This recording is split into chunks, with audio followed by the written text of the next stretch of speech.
Hello friends, welcome back to Janasahaya Kannada. ನಾನು ನಿಮ್ಮ ಚೇತನಾ ಮಂಜುನಾಥ್. ಇವತ್ತಿನ ವಿಡಿಯೋ ಬಂದು ಗೃಹಲಕ್ಷ್ಮಿ ಯೋಜನೆ. ಈ ಒಂದು ಗೃಹಲಕ್ಷ್ಮಿ ಯೋಜನೆಯಲ್ಲಿ ಸಾಕಷ್ಟು ದಿನಗಳಿಂದ 2,000 ರೂಪಾಯಿ ಯಾವಾಗ ಬರುತ್ತೆ ಅಂತ ವೇಟ್ ಮಾಡ್ತಾ ಇದ್ದೀರಾ. ಈಗಾಗಲೇ 30ನೇ ಕಂತಿನ ಹಣ ಜಮವಾಗಿದೆ. ಆದರೆ ಇದು ಒಂದಿಷ್ಟು ಜನರಿಗೆ ಈ ಒಂದು 30ನೇ ಕಂತಿನ ಹಣ ಅನ್ನೋದು ಜಮವಾಗಿಲ್ಲ. ಇನ್ನು ಕೆಲವರಿಗೆ ಜಮವಾಗಿದೆ.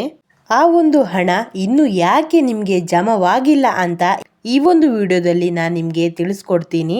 ಹಾಗೆ 31ನೇ ಕಂತಿನ ಹಣ ಯಾವಾಗ ಜಮವಾಗುತ್ತೆ, ಹಾಗೆ 32ನೇ ಕಂತಿನ ಹಣ ಕೂಡ ಯಾವಾಗ ಜಮವಾಗುತ್ತೆ ಅಂತ ಈ ಒಂದು ವಿಡಿಯೋದಲ್ಲಿ ನಾನು ನಿಮಗೆ ತಿಳಿಸ್ಕೊಡ್ತೇನೆ.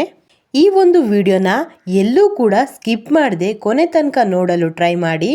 ನೀವಿನ್ನು ಯಾರ್ಯಾರು ಹೊಸಬರು ನನ್ನ ಚಾನಲ್ನ ಸಬ್ಸ್ಕ್ರೈಬ್ ಮಾಡದೆ ಈ ಒಂದು ವಿಡಿಯೋನ ನೋಡ್ತಾ ಇದ್ದೀರೋ, ಪ್ಲೀಸ್ ನನ್ನ ಚಾನಲ್ನ ಸಬ್ಸ್ಕ್ರೈಬ್ ಮಾಡಿ, ಹಾಗೆ ನನಗೆ ಸಪೋರ್ಟ್ ಮಾಡಿ, ಹಾಗೆ ಪಕ್ಕದಲ್ಲಿರೋ ಬೆಲ್ ಐಕನ್ನ ಪ್ರೆಸ್ ಮಾಡಿ. ಹಾಗಿದ್ರೆ ಬನ್ನಿ ಈ ಒಂದು ವಿಡಿಯೋನ ಶುರು ಮಾಡೋಣ. ಕಾಂಗ್ರೆಸ್ ಸರ್ಕಾರದ 5 ಗ್ಯಾರಂಟಿ ಯೋಜನೆಯಲ್ಲಿ ಈ ಒಂದು ಗೃಹಲಕ್ಷ್ಮಿ ಯೋಜನೆಯಿಂದ ಸಾಕಷ್ಟು ಮಹಿಳೆಯರಿಗೆ ಅನುಕೂಲಗಳಾಗಿದೆ. ಆದರೆ ಕಳೆದ 1 ತಿಂಗಳಿಂದ ಸಾಕಷ್ಟು ಜನರಿಗೆ ಈ ಒಂದು 2,000 ರೂಪಾಯಿ ಅಕೌಂಟಿಗೆ ಜಮವಾಗುತ್ತಿಲ್ಲ. ಇದಕ್ಕೆ ಒಂದಿಷ್ಟು ಕಾರಣಗಳಿದೆ.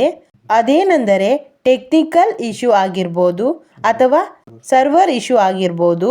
ಈ ರೀತಿಯ ಸಮಸ್ಯೆಗಳು ಸಾಕಷ್ಟು ಮಹಿಳೆಯರಿಗೆ ಈಗಾಗಲೇ ಬಂದಿದೆ. ಹಾಗಾಗಿ 2,000 ರೂಪಾಯಿ ಹಣ ಒಂದಿಷ್ಟು ಮಹಿಳೆಯರಿಗೆ ಬಂದಿದೆ, ಹಾಗೂ ಇನ್ನೂ ಒಂದಿಷ್ಟು ಮಹಿಳೆಯರಿಗೆ ಬರಲು ಬಾಕಿ ಇದೆ. ಈ ಒಂದು ಹಣ ಯಾವಾಗ ಬರುತ್ತೆ ಅಂತ ನೀವು ನೋಡ್ತಿರ್ಬೋದು. ಇದು ಯಾವಾಗ ಬರುತ್ತೆ ಅಂದರೆ ಇದೇ ತಿಂಗಳ 31ರ ಒಳಗೆ ಈ ಗೃಹಲಕ್ಷ್ಮಿ ಹಣ ನಿಮ್ಮ ಖಾತೆಗೆ ಜಮವಾಗುತ್ತೆ. 31ನೇ ಕಂತಿನ ಹಣ ಯಾವಾಗ ಬರುತ್ತೆ ಅಂತ ವೇಟ್ ಮಾಡ್ತಾ ಇರ್ಬೋದು.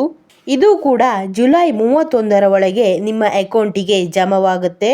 ಈಗಾಗಲೇ ಯಾರಿಗೆ 30ನೇ ಕಂತಿನ ಹಣ ಜಮವಾಗಿದೆಯೋ ಅವರಿಗೆ 31ನೇ ಕಂತಿನ ಹಣ ಇದೇ ತಿಂಗಳ 31ರ ಒಳಗೆ ಜಮವಾಗುತ್ತೆ.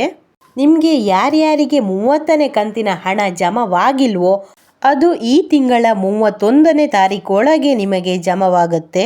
ಮೊದಲು 30ನೇ ಕಂತಿನ ಹಣ ಜಮವಾಗುತ್ತೆ, ಅದಾದ ನಂತರ ನಿಮಗೆ 31ನೇ ಕಂತಿನ ಹಣ ಕೂಡ ಜಮವಾಗುತ್ತೆ.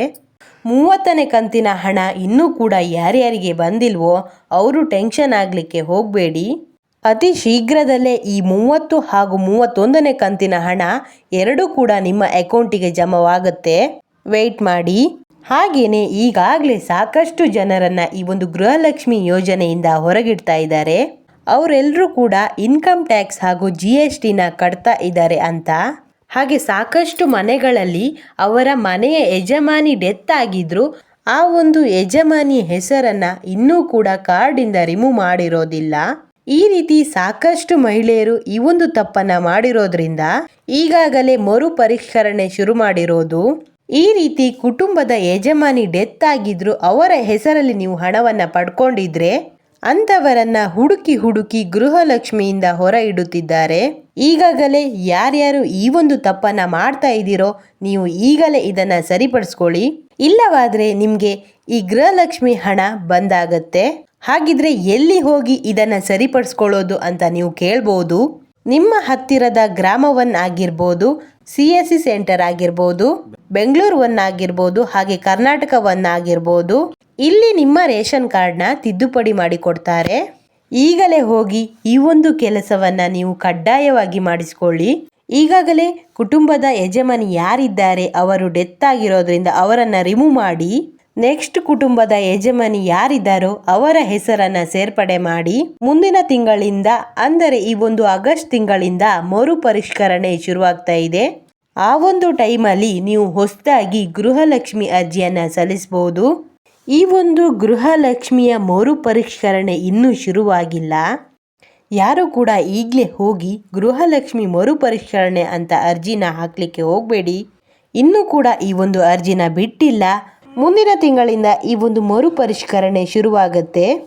ನಿಮ್ಮ ಮನೆಗೆ ಆಶಾ ಕಾರ್ಯಕರ್ತರು ಹಾಗೂ ಅಂಗನವಾಡಿಯ ಟೀಚರ್ಸ್ಗಳು ಬಂದು ಈ ಒಂದು ಮರುಪರಿಷ್ಕರಣೆಯ ಅರ್ಜಿಯನ್ನು ಸಲ್ಲಿಸಿಕೊಂಡು ಹೋಗ್ತಾರೆ.